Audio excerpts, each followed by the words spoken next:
বেতাগী আন্দোলন থেকে শুরু করে সরবপাটা আন্দোলন, কোদাল আন্দোলন, অনেকগুলো আন্দোলন হয়েছে। এর পরবর্তীতে কিন্তু আমাদের প্রশাসনের কোন রকম টনক নড়েনি, যার প্রেক্ষিতে আমরা 30 তারিখে যে আন্দোলনটা করেছি ওই আন্দোলনের পরবর্তী হয়ে টনক নড়ছে। আমি জাস্ট একটা তিক্ত কথা সরাসরি বলবো, এই আমাদের যে বালু উত্তোলনের মধ্য দিয়ে যে রাঙ্গুনিয়া যে একটা বিশাল ক্ষয়ক্ষতি হয়ে গেছে, এই সম্পূর্ণ দায়ভার যদি 50% যদি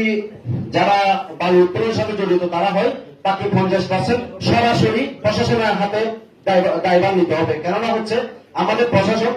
রাঙ্গুনিয়া উপজেলা প্রশাসনের কাছে সর্বোচ্চ উপজেলা প্রশাসন যিনি আছেন, সেনা কমান্ডার যিনি আছেন, আমাদের রাঙ্গুনিয়া থানা যিনি আছেন, যাদের হাতে সর্বোচ্চ ক্ষমতা বল প্রয়োগ করার ক্ষমতা থাকলেও তারা কোনো একটা মাধ্যমে বা কোনো একটা দুর্বলতার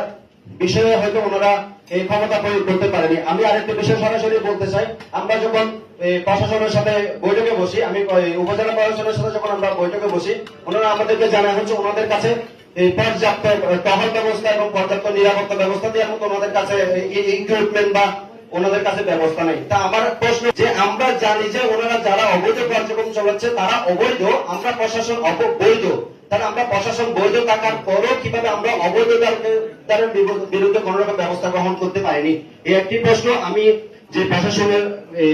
বিজ্ঞ মহোদয়গণ আছেন, সেনা কমান্ডার, উপজেলা প্রশাসন, রাঙ্গুনিয়া থানা ওসি মহোদয় এবং হচ্ছে এসডিএম মহোদয় যারা আছেন, ওনাদের নিকট বিনীতভাবে